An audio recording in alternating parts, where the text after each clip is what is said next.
What's up guys, this is Sean and welcome to another episode of the iherng podcast. As always, this episode is brought to you by Bottom Slap, which is the pants that I'm wearing like every day now. So they are comfortable, they are presentable, surprisingly they are durable too.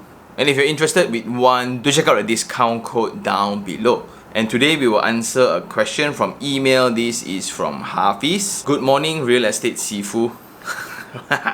I hope this email finds you well and healthy. First of all, I would like to say thank you very much for all your YouTube videos, podcasts on Spotify, tweets on Twitter, contents on Instagram, and many more. I appreciate all of them as they have benefited me for many years. So here's a little background of me. I'm 31 years old, single, working in Qatar and earning good amount of money, which is around 5 figures. I own only one house as of now, which is bringing me decent rental income, breaking even with mortgage. Nice. Now, I'm looking into investing into a townhouse duplex in serene Mont Kiara, which costs around 1.9 million for my second house. And also because I'm very fond of Mont Kiara and that particular area. So, if I were to move back to Malaysia for any reason, I would want to stay there with my future family. I have checked my loan eligibility with the bank and they have approved 90% of the total amount. In fact, the banker was saying I could even opt for the super link houses or the semi-D if I wish for investment as my credit score is really high. Question: should I pull the trigger on this one? What do you think of the prospect of renting out a townhouse duplex, which is Malay Reserve by the way, in serene Mont Kiara to the market?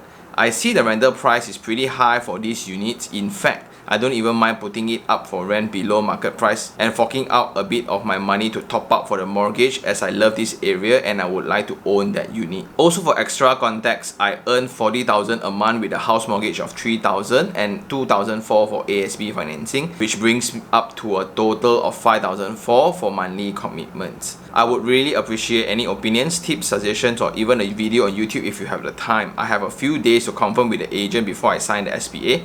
Thank you very much in advance for helping me out with this dilemma, and God bless you always. Do keep the contents coming and I really appreciate your work. Best regards, Hafiz. Wow. First of all, thank you very much Hafiz for the email, and these stories are such inspiration, right, to all of us. Like, we all say that now 9 to 5 is going to get worse, salary is bad, and here we have a demonstration of a 31 years old earning around 40,000 a month. I don't know, is he a pilot or whatever lah, right? But it's still awesome. And now he's looking into the townhouses within Mont Kiara itself. It's called Serene and I'm very familiar with it. It's going to cost around 1.9 million and he just got his loan approved. In fact, the bankers are telling him that he can buy out more because of his eligibility. So, a few things here. Number one, when I speak a lot about landed versus high-rise on the difference of them, right? The main thing will be the ROI, which is the return on investment for high-rises generally are going to be higher than landed properties. And my investment strategy has always been to first buy investment properties for the first 2 slots of 90% so that your rental can actually cover the installment and those can be calculated as income for your 3rd or 4th, and it just eases the cash flow way more. But there are situations where landed properties will also have rental incomes that can cover installments. Very, very rare. And if you find them, they are as good to be your number 1 slot or number 2 slot of your property investment. Plus, if you are a Malay, I would definitely leverage on that. But there are also some risk to it. So for this particular project, which is a landed product in Mont Kiara itself, because the demand of spaces there is so high, the rental there is very, very solid, which makes it a perfect option for you, Hafiz. And I really like that you get everything calculated where you are really watching through the channels, so that's great. Means that around 40,000 of income, your income commitment is only around 5,000. So a 2 million loan is going to have maybe around 6,000 more, so your money commitment is now 10,000. But just some calculation before you take that leap forward, right? This became a conversation as I was speaking to more younger crowds that are very heavily involved in the Web 3.0 developments, NFT projects, and etc.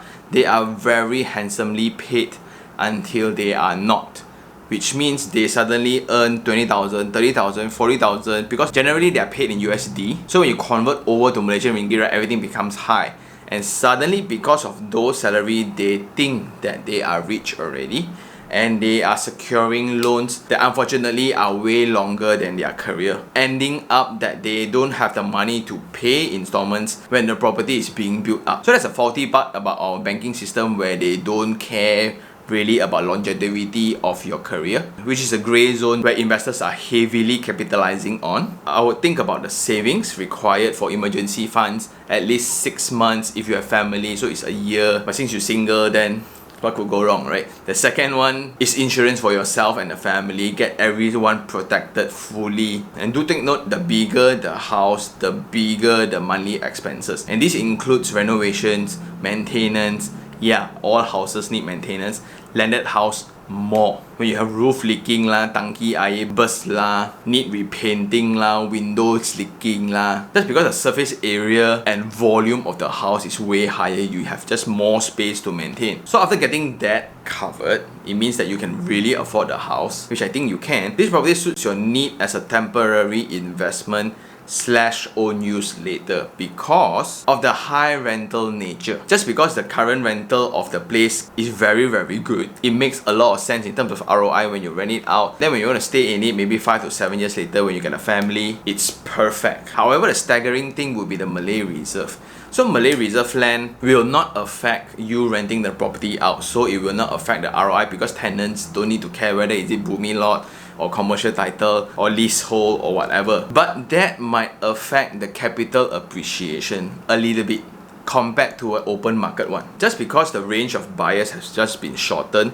But personally, I don't think it's a big issue at all. But just compared to an open market, of course, it will be affected a little bit. But that also leads to you getting this property at this particular price. Because if you think about it, a studio at 163 that is around 800 to 900 square feet sold at 1.2 million. This is a townhouse at 1.9. Right? A lot of value for your buck. And if it's for own stay purposes, that's the best. Because you're somewhat paying similar monthly installments for a landed property within Mont Kiara itself, compared to people sharing the floor with 900 other residents.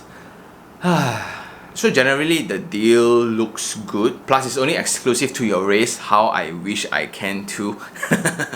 And I would say congratulations. Most likely, right? So do invite me when you get the keys later, whenever you are back in KL, because my office is really close to that area. But on a side note, right, having such high income at such young age, right, that might open up a lot of possibility. But as a big brother, I guess, would be to prudently manage the fund. Because it's so easy, right, when you are earning such high income, we consciously or subconsciously will upgrade everything else in our life. The first thing will sure be the car, then the watches, then the lifestyle elements such as the dinners, the place we shop, the gifts for our loved ones. But for me, I am actively trying to keep my monthly expenses disconnected to my income. I will spend whatever that is needed, slightly more than needed, I would say. And it's pretty obvious that I'm not upgrading my wardrobe or not upgrading my status or whatever lah, right? It's so that I will have more bullets or cash to leverage whenever opportunity arises.